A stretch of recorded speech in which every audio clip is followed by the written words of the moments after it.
Okay, here we are with Terrainaholic. And what are we doing today? Certainly not terrain. I have a buddy out on the East Coast that I've known for years, and he loves playing jet combat. I think it's one crazy amount, like 1/700 or 1700 scale. Really tiny jets, probably about 2 inches long. And one of the things that's important to do is to make smoke markers. So today we're going to be making smoke markers. What we use is we use chips from our local Goodwill store, like just gambling chips. We lay down glue around the edges, around the top. We dip it in sand, let it dry, and that's how we get to this step physically. Then I hit it with a black flat finished rattle can spray paint, and I'm going to do a 2-layer dry brush. I have an example here. It's just a single, and you're not going to see very much of it. What colors are you using there? I am using colors that no longer exist. This was called Storm Gray back in the day. It's basically a charcoal gray. Yeah, charcoal gray, Okay. and then it's got a lighter style gray. Okay. And these are the colors that I use on virtually everything that I'm doing stonework wise. One of the things that I learned early on is hold on to what you've got, because a lot of these companies like Delta, Americana, a couple others, they'll use a color for a while and then they will switch it later on. And so what you want to do is, if you're like me and you want stuff that you made 8 years ago looking the same with something, you know, that you make today, go to Home Depot and have them make or any home improvement. You want to paint an area rough size of a quarter and have them make a pint of this for you. And you might want to do it just right off the bat, because in the long run these are a buck a pop, and don't get me wrong, buck a pop is very cheap for 2 ounces. But you can get an entire quart of this stuff for like 10, and I guarantee there's more than 10 of these in there. So long story short, if you're looking to save money, which is again like Mel, I'm a lot like Terrain Tutor. I try and get as much out of my money as I can. Especially when you consider the prices of paints that you use for your minis, you really can't afford to use that type of paint for terrain unless you're doing like really high-end terrain, which there are a lot of really good high-end terrains out there. Like if you're going to buy something from Games Workshop where it's got a lot of fine detail, that is the kind of terrain I would use the higher end paints for, because the model itself is quite expensive and you want to look as best as you can. So all I'm doing is dry brushing. It's a technique you've seen me do 1,000 times. I go for what I call 66% coverage on my first layer. And what that basically means is when I'm done, I want 66 or 2/3 of this to be this brand new color. That's my first layer of dry brushing. When I'm done with this, I will clean it out, and then I'm shooting for a 1/3 coverage or 33%. Okay, we'll be right back with the second step. Thank you, Jerry. Okay, here we are back with step 2. Alright, step 2. We're going with my highlight color. I only use 2 instead of 3. If it was a nicely painted figure, I would run with 3 layers. It's terrain, I only run with 2. So what I'm doing is I'm doing what I call a 2/3 or a 1/3 coverage. So here is an example of 2/3, and it's a rough estimate. Now I want to use. There's a couple of ways that you can do this. You can visually look at it, which is probably your best bet. But when you've dry brushed as much as I have, there's a certain friction level that I associate with my highlight layer, and I can pretty much do it with my eyes closed. So I know pretty much how the brush should feel dragging across it. And also, one of the things that, if you look at these two versus these two, one of the ways that I explain this to people is it's like someone turned the light on in the room and all of a sudden the highlights pop. That's how highlights should work. It should just look like someone turned on an extra light in the room and just more detail popped up out of it. You know, that's how I explain dry brushing. Everybody does a little bit differently. And of course you want to go for, you know, some stuff. And it's going to, you notice how much lighter this is than this is? When we come back to this, this is going to darken up. Fresh paint is always lighter than dried paint. So don't freak out and think, you know, adjust your pressure or adjust how much you're doing it, because these are going to fade over time. It's just the nature of the beast. It's kind of weird, but that's just the way it is. And once you start dry brushing, you'll see that. And the thing is if your pressure does adjust, it doesn't take much to just go back over it. Highlights is the fastest layer you're ever going to do. We'll just go through all of them right now. And then if you do see that your pressure was different or started drying out, and your brush will dry out, it's just the nature of the beast, you can always go back and put a little bit extra on your darker ones and bring everything into line, but usually it's a non-issue.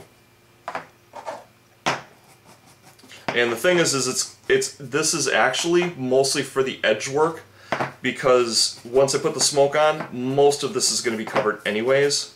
I'm just a little bit of a completionist here. Okay, so step 3 is smoke attachment? Yep. We'll be right back. Here we are back with step 3. Okay, step 3, this is very easiest you know, step, I would say. I get steel wool, and I got this a long time ago. I can't tell you how much it goes for, but basically it'll come in a lump like this, and then you roll it out. As you can see, that's what it looks like as it's coming apart. This is what it looks like fully unrolled. And I use a very simple method. My martial arts teacher once taught me, use your body, memorize the dimensions on your body, and you'll always have a measuring stick without having one. So, and people that are familiar with horses know what a hand high is. A hand high is basically 4 inches. So if a horse is 16 hands high, 16 times 4, that's how tall the horse is. In this case, I'm going to be using it for the height of my smoke for the terrain. So basically, I'm going the width of my hand, and then I'm tearing it. And that will be the height. The nice thing about it is it comes to a nice natural point. You can pull and you can mess around with this in a lot of different ways. I typically don't do that until later on to give it a little extra flair. Right now it's just more rough and ready, getting ready. And we'll do one, and then we'll show what they all look like at the end. Basically what I've got is I've got this piece here. I'm going to take one of these. I've got my hot glue gun on, and it doesn't quite reach, so we're going to have to do this a little bit quick. All I'm basically doing is along the, I'm forming it into a circle, and then along the inside of that circle, I'm going to lay down my layer of hot glue. Reason I'm doing it this way is I don't want the detail or the glue to show. And then I'm going to come over my piece, and I'm going to simply press down, and then I'm going to kind of press in on the edges. And what's going to happen is it's going to adhere to that surface, and if I get any webby strings, it's just going to be extra detail that's going to go right into the smoke anyways. So that is the physical laydown of the structure right there. Awesome. So you got, what, about another 11 of those to do? Yep. Okay, we'll be back with step 4. Okay, here we go with, I believe, step 4 of making the smoke. Alright, here we are. I've made all of my smoke. Now, there's... people do fire differently. Some people go in different directions. They'll go from a deep yellow, and then they'll work out into red, and then vice versa. And there's different advantages to both of them depending on what you're trying to do. In this case, the brighter colors are usually towards the top. The way I was talking about is depth of field. Like if there's a very three-dimensional fire source, the way I will typically do it is I will go yellow on the inside as much as possible, then work out to an orange, and then work out to red on the outsides. And people that get the most amazing flames, they'll go all the way to almost black. Some of them will even use black on the very outside edges, and it'll give you an incredibly vibrant color. That's awesome if you're doing like figures or very high detail, very centrally focused stuff. These are something's on fire, and I designed it to be a lot more rough and ready initially.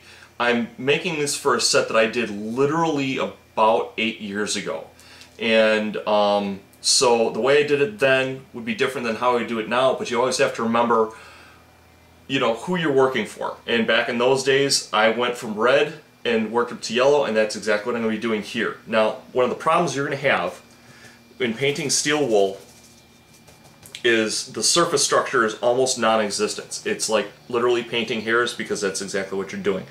So I would go with the dry brush. I would work with a very heavy, I literally, you got to go stupid heavy. So this is really not so much of a dry brush, it's going to end up like a dry brush, but paint it with the thickness of paint on here like you're trying to actually do coverage.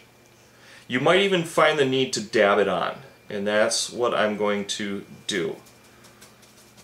And it's not going to be easy, as you can plainly see. But when I went back, I had him send me some photos of what he had that I had done all those years back. And it was very, very sparse. It was literally like the width of a brush.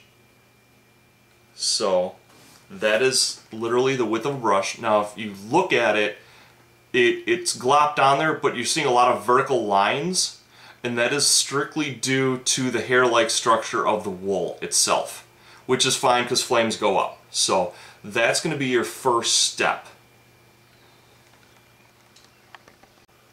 Okay, here we are with the final step for the smoke. Okay, now, again, I went back to my original photos of my original piece, and so consistency is always important. Like I was talking about, color is important to keep, so that if you get a client coming back 8 years later saying, hey, I want additional pieces with this, a lot of things can change in 8 years. So try and work with the same colors is the best advice I can give you. So what I'm trying to do here, and it's a very difficult thing to do because steel wool gives, and it is also, due to its hair-like nature, it's fairly absorbent. So there's a sweet spot.